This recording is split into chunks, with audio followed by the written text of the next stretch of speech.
Have you ever heard the saying, love conquers all? Well, what if love doesn't just conquer but also destroys? What if the greatest love story in the universe was also the spark that ignited the deadliest war in galactic history? Today, we're diving into a tale of forbidden romance, cosmic conflict, and two unsung heroes or villains, depending on how you look at it, whose love literally transformed kings and queens, emperors and admirals. The real story, the one the official histories never tell you, began with two individuals you've probably never heard of, Helen and Lyra. They weren't powerful leaders or decorated warriors, they were assistants. Helen was the right-hand aide to Grand Marshal Vorlag of the obsidian-armored Cathar dominions. Lyra served as the personal attaché to High Luminary Elara of the Crystalline Ethel Republic, two galactic superpowers locked in a Cold War for centuries, teetering on the brink of open conflict. The Tatar, a militaristic empire built on conquest and order. The Ethel, a republic prizing diplomacy, knowledge, and individual freedom. Oil and water, fire and ice. Their jobs were mundane, really. Helen managed Borlag's punishing schedule, polished his ceremonial armor, and decoded sensitive military dispatches. Lyra organized Elara's diplomatic functions, archived ancient star charts, and drafted treaties that could decide the fate of entire star systems. They were shadows, cogs in immense political machines, utterly devoted to their respective factions. They existed in separate hostile corners of the galaxy, their lives defined by the deep-seated animosity between their peoples. They should never have met. But the universe, as it often does, had a different plan. The fateful encounter happened on Xylos, a neutral planetoid designated for a high-stakes peace summit, the last desperate attempt to avert all-out war. Borlag and Delara were the lead negotiators, and where their leaders went, Helen and Lyra followed. For weeks, the talks were a disaster. Accusations flew like asteroids. Cold weather resurfaced. The air in the negotiation chamber was thick with tension, each side refusing to yield an inch, while the titans of the galaxy clashed there.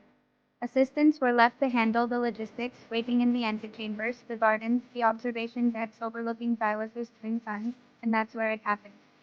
In a moment of shared frustration, Helen and Lyra found themselves alone by a Olivina fountain. Helen was trying to fix a faulty comes link, muttering curses under his breath. Lyra, escaping the suffocating formality, was sketching the alien flora in a datapad. He was struck by the way the light danced on her silvery hair. She was intrigued by the quiet intensity in his dark eyes, a stark contrast to the brutal reputation of his people.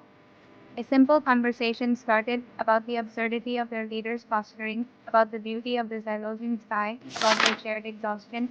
It was a tiny spark of connection in a universe determined to keep them apart, that one conversation turned into many. They met in secret, feeling moments away from their duties. They'd walk through the crystalline forests of Xylos, sharing stories of their homeworlds.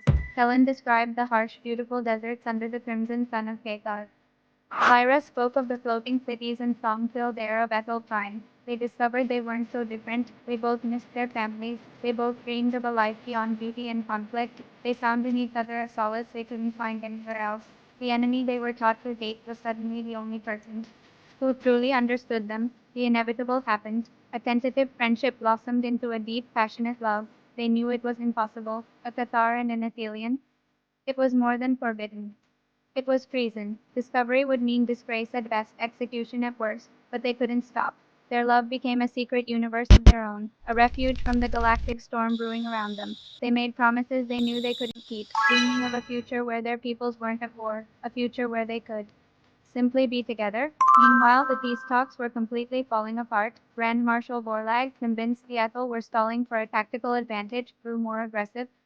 High Luminary Elara, seeing the Cathar's belligerence as proof of their warmongering nature, became more entrenched. The atmosphere was poisoned, and in the middle of this, Kellen and Lyra made a critical mistake. They became careless. A stolen kiss in a secluded corridor, a whispered message not fully encrypted. They were so wrapped up in their own world they didn't see the walls closing in. The discovery was brutal and swift. A Cathar intelligence officer, suspicious of Kellen's frequent disappearances, had placed a tracker on him. He followed Kellen to one of his secret meetings with Lyra. The evidence was irrefutable, intimate communications, recordings of their secret promises. The officer didn't hesitate. He presented his findings directly to Grand Marshal Vorlag. The reaction was explosive. Vorlag saw this not as a simple romance, but as the ultimate betrayal. He believed Lyra was a honey trap, an ethical spy sent to seduce his most trusted aide and extract military secrets. To him, this was proof of the Ethel Republic's treachery and deceit. On the other side, when Lyra was exposed, the Ethel Council was equally horrified. They saw Kaelin as a Cathar agent who had corrupted one of their own, a barbarian who had manipulated a daughter of the Republic. It confirmed their worst fears about the Cathar's insidious nature. Both sides saw the affair as a profound act of espionage and aggression. It was the final, unforgivable insult. The incident shattered the last vestiges of trust. It was the excuse both sides were secretly looking for. The peace talks didn't just collapse. They detonated. Borlag, feeling personally betrayed and humiliated, used the scandal to rally his forces, painting it as a dishonorable Ethel plot. Ilara, under pressure from her council, condemned the Cathar's predatory tactics. Diplomacy was dead. Within days, the Cathar Dominion launched a full-scale invasion of the border systems. The Ethel Republic, declaring a state of total war, met them with its own formidable fleet. The Galactic War, the one that would burn for 100 years and consume billions of lives, had begun, and it all started with a stolen kiss on a neutral planetoid. So what happened to Kellen and Lyra, the two lovers who inadvertently set the galaxy on fire? Their fates are lost to the chaos they unleashed. Some legends say they were executed by their own people, made examples of for their treason.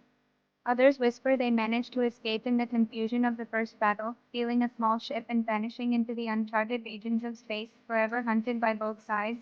A few romantic souls believe they found a hidden world, a new Eden where they could live in peace, forever haunted by the knowledge that their love lost the galaxy its peace. We'll never know for sure. Their names were erased from the official records, their story buried under mountains of war propaganda. They became a footnote, then nothing at all, but their tale is a powerful, tragic reminder. It shows how the grand, sweeping movements of history can be triggered by the smallest, most personal human or alien emotion. It's a story about how love in the wrong place at the wrong time can be the most destructive force in the universe. A war fought over territory and ideology was ultimately ignited by two hearts beating as one against all odds. Thank you so much for joining me on this deep dive into one of the galaxy's most tragic and secret stories. If you enjoyed this, please hit that like button, subscribe for more tales from the hidden corners of history and fiction, and ring that notification bell. What do you think? Were Kellen and Lyra tragic heroes or naive fools? Let me know your thoughts in the comments below. Until next time, stay curious.